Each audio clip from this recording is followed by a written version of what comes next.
Pembunuh bersiri Edmund Kemper. Kesalahan beliau, dia telah membunuh 6 orang wanita di kawasan Santa Cruz, California dan beberapa ahli keluarganya.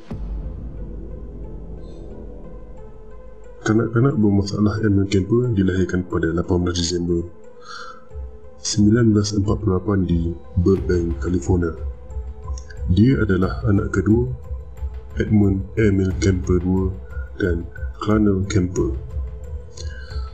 Selepas perceraian ibu bapanya pada tahun 1957, dia berpindah bersama ibu dan 2 saudara perempuannya ke Montana.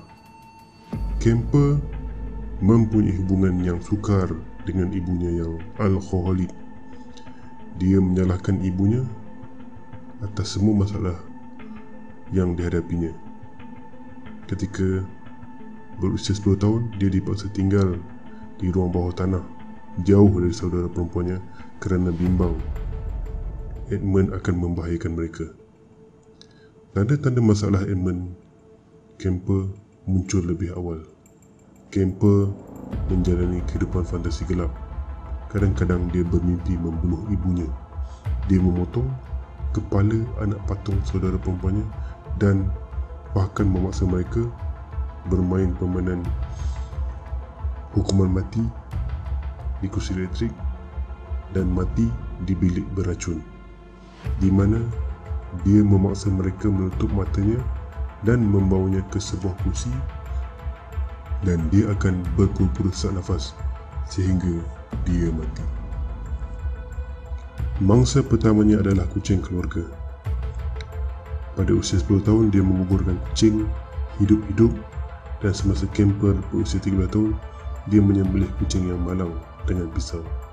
Dia pernah tinggal bersama ayahnya untuk sementara waktu, tetapi akhirnya dia kembali tinggal bersama ibunya. Ibunya memutuskan untuk menghantar Kemper untuk tinggal bersama datuk dan neneknya di North Fork, California. Pembunuhan ke atas datuk dan nenek Kemper adalah kerana dia benci tinggal di ladang datuk dan neneknya. Sebelum pergi ke North Fork, dia sudah mulai belajar menggunakan senjata api. Tetapi datuk dan neneknya merampas nafaannya setelah dia membunuh beberapa burung dan binatang kecil yang lainnya.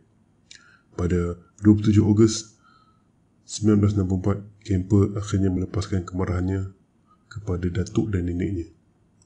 Kemper berusia 15 tahun menembak neneknya di dapur setelah bertengkar, dan ketika datuknya pulang, Kemper pergi keluar rumah dan menembak datuknya. Ketika itu, si mati masih di dalam kereta dan kemudian Kemper menyembunyikan mayat datuk dan neneknya. Setelah itu, dia menelefon ibunya, meminta ibunya untuk memanggil polis dan memberitahu apa yang telah berlaku. Kemudian, Kemper mengatakan bahawa dia menembak neneknya untuk melihat bagaimana rasanya membunuh dengan menembak. Datuknya yang malang itu mati tanpa mengetahui yang isinya telah dibunuh. Di atas kejahatannya, Kemper dihantar ke California Youth Authority. Dia menjalani pelbagai ujian, antaranya ujian IQ yang menunjukkan keputusan yang tinggi, iaitu 145. Dia juga menderita penyakit skizofrenia paranoid. Kemper akhirnya dihantar ke atas Sadero State Hospital, sebuah kemudahan keselamatan maksimum bagi banduan yang sakit mental. Pada tahun 1969, Kemper dibebaskan pada usia 21 tahun. Walaupun ada cadangan doktor penjara agar dia tidak tinggal bersama ibunya kerana kesalahan masa lalu dan masalah psikologinya, dia kembali tinggal dengan ibunya di Santa Cruz, California.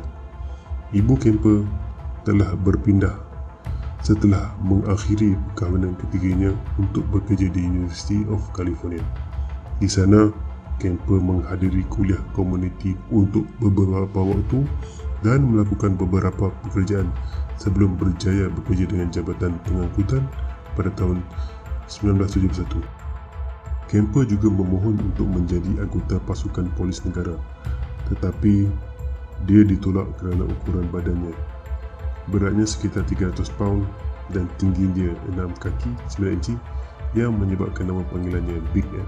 Namun, dia berkawan dengan beberapa pegawai polis Santa Cruz. Seorang memberinya rencana dari Gary sekolah latihan, sementara yang lain meminjamkannya pistol. Kemper bahkan mempunyai sebuah kereta yang menyerupai kereta polis. Dia mula bekerja di bahagian lebuh raya. Kemper dilanggar oleh sebuah kereta ketika keluar dari motorsikalnya. Lengannya cedera parah dan dia mendapat pampasan sebanyak 15,000 USD dalam saman sivil yang dikenakan terhadap pemandu kereta itu. Oleh kerana tidak dapat bekerja, Kemper mula melakukan pekerjaan yang lain. Dia melihat sebilangan besar wanita muda menumpang di kawasan itu. Di dalam kereta baru yang dibelinya dengan wang pampasan, Kemper menyimpan alat yang menurutnya mungkin diperlukan untuk memenuhi hasrat pembunuhannya, termasuk pistol, pisau dan gari. Pada mulanya, Kemper menumpangkan wanita dan melepaskan mereka. Namun, ketika dia menawarkan perjalanan kepada dua pelajar negeri Fresno, Mary Ann Pierce dan Anita Lucchesa, mereka tidak sampai ke destinasi mereka. Keluarga mereka melaporkan mereka hilang tidak lama kemudian. Tetapi, tidak ada yang mengetahui nasib mereka sehingga 15 Ogos, ketika kepala seorang wanita ditemui di hutan berhampiran Santa Cruz dan kemudian dikenal pasti sebagai Pes. Walau bagaimanapun, jenazah Lucchesa tidak pernah dijumpai. Kemper menjelaskan bahawa dia menikam dan mencekik Pes sebelum menikam Lucchesa juga. Selepas pembunuhan itu, dia membawa mayat tersebut kembali ke apartmennya dan memotong kepala dan tangan mereka. Kemper juga dilaporkan melakukan aktiviti seksual bersama mayat mereka. Pada 14 September 1972, Kemper menjemput Aiko Koo yang berusia 15 tahun yang telah memutuskan untuk menumpang Kemper dari menunggu bas untuk ke kelas tarian. Dia juga menemui nasib yang sama seperti Pes dan Lucchesa. Pada bulan Januari 1973, Kemper terus bertindak atas dorongan bunuhnya dengan mengambil Cindy Schall. Cindy juga ditembak dan dibunuhnya. Semasa ibunya keluar, Kemper balik ke rumah ibunya dan menyembunyikan mayat Schall di biliknya. Dia memotong mayat Cindy Schall pada hari berikutnya dan membuang bahagian badan Schall ke laut. Beberapa bahagian Schall kemudiannya ditemui terdampar di tepi pantai. Dia menanam kepala Schall di halaman belakang rumah ibunya. Februari 1973, Kemper menggunakan pelekat tempat pakai kampus yang diberikan ibunya untuk memudahkan pembunuhan. Dia memandu ke universiti di mana dia menawarkan perjalanan kepada dua pelajar, Rosalind Thorpe dan Alice Liu. Tidak lama setelah menjemput mereka, dia menembak dua wanita muda itu dan kemudiannya melewati pejabat keselamatan kampus di pintu gerbang dengan dua wanita cedera di dalam keretanya. Setelah pembunuhan itu, Kemper memenggal dua korbannya dan kemudian memotong mayat mereka. Dia juga mengeluarkan peluru dari kepala mereka dan membuang potongan bahagian mereka di lokasi yang berlainan. Bulan Mac, beberapa bahagian badan Thorpe dan Liu ditemui oleh pejalan kaki berhampiran Highway 1 di San Mateo County. Pada masa pembunuhan Kemper, dua pembunuh berseri lain, John Linley Frazier dan Herbert Mullins, juga melakukan kejahatan mereka sendiri di daerah itu, mengakibatkan Santa Cruz menerima julukan keji ibu kota pembunuhan dunia di media. Bagi Kemper, dia dikelani sebagai co-ed killer dan co-ed butcher kerana dia membunuh dua orang sekaligus. Pada bulan April 1973, Kemper melakukan 2 pembunuhan terakhirnya. Pada hari Good Friday, dia pergi ke rumah ibunya di mana keduanya bertengkar.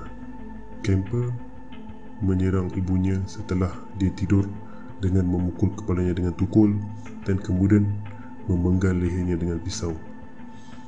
Seperti yang dia lakukan ke atas mangsa yang lain, dia kemudian memenggal kepala dan memotong tangan ibunya. Tetapi kemudiannya dia membuang peti suara ibunya dan meletaknya di dalam tempat pembuangan sampah. Setelah menyembunyikan bahagian badan ibunya, Kemper memanggil rakan ibunya, Sally Hallett, dan mengajaknya datang ke rumah. Kemper kemudiannya mencekik Hallett. Sejurus dia tiba dan menyembunyikan tubuhnya di dalam almari. Kemper melarikan diri dari kawasan itu pada keesokan harinya dengan memandu ke arah timur sehingga dia sampai di Puebla, Colorado, di mana pada 23 April dia membuat panggilan kepada polis Santa Cruz untuk mengakui kesalahannya. Pada mulanya, mereka tidak mempercayai bahawa lelaki yang mereka kenali sebagai Big Ed adalah pembunuh. Semasa soal siasat berikutnya, dia membawa mereka ke semua bukti yang mereka perlukan untuk membuktikan bahawa dia sebenarnya adalah co-ed killer yang terkenal. Kemper kemudian dihukum dengan 8 tuduhan pembunuhan peringkat pertama. Kemper diadili atas kejahatannya pada Oktober 1973. Dia didapati bersalah atas semua tuduhan itu pada awal November 1973. Ketika ditanya oleh hakim hukuman apa yang patut dia terima, Kemper mengatakan bahawa dia harus diseksa sehingga mati. Dia sebaliknya menerima 8 hukuman seumur hidup, dan semasa penceritaan ini, Kemper menghabiskan sisa waktunya di California Medical Facility, Vacaville, dan sekarang dia berumur 72 tahun.